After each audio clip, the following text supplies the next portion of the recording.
Hello and welcome back to the channel. Hope you're all doing really well. Just thought another update for day 9 is now done and dusted. It's been a gorgeous day here in Wokingham, and it's actually been quite nice to be warm and not too hot. You know, you're not sweating your bits off whilst you're just trying to graft, so that's quite nice. Today was all about insulation. You just see it creeping into the side of the picture there. So if I sort of scan you around, there you go. Look at that.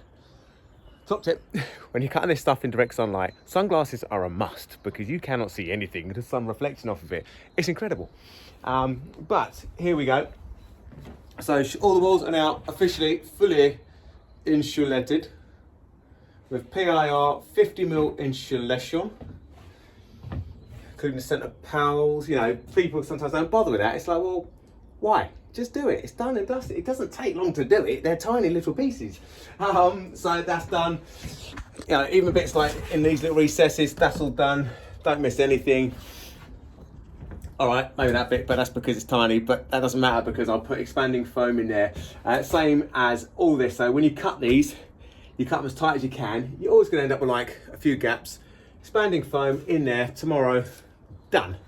Done and dusted, easy peasy, jabba squeezy. Little bits and pieces like that where you can, just, you know, again, it's just these little bits and pieces, just finishes the job nicely. I know once I close up these walls, never an issue, never a problem. So once we've kind of got to this stage, so you can now see the layers of the walls coming together. So you can see that on the outside, we've obviously got the breathable membrane, this stuff, which is now tacked beautifully.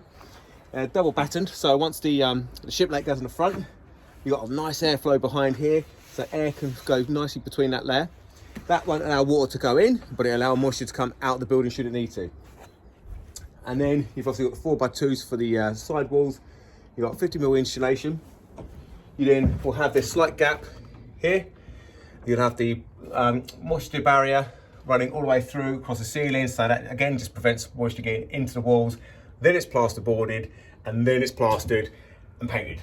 So you're just building up layers and layers and layers and layers of protection. That's why these things, when they're done right, will last for donkey's years. Absolute 30, 40, 50 years. I mean, the roof's guaranteed for 50 years, the rubber, so you're not gonna beat this, are you? So this is why they cost as much as they do, because it's labor intensive. Everything gets cut bespoke by hand, and you get a quality product at the end of it.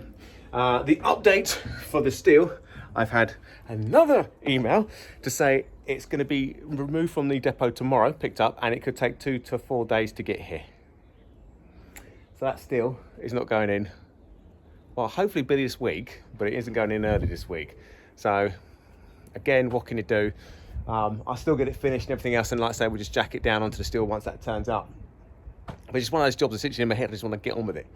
So yeah, that's where we're up to. So tomorrow back in, like I say, expanding foam where I need to in bits and pieces, and then possibly get the vapour barrier on the walls, plasterboard to turn up tomorrow, fascia soffit to turn up tomorrow, and start cracking on with those few bits and pieces, just kind of bringing all these little bits together and done and dusted.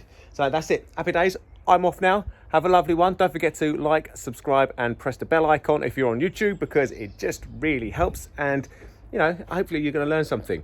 If there should be a button up here somewhere for how I actually went about and actually cut the PIR, if you're interested in actually a how-to of doing it. So that'd be quite interesting. So give that click a link, and that link a click. Oh, I quite like the other way actually. Either way, do it and you might learn something. See you later, guys. Bye.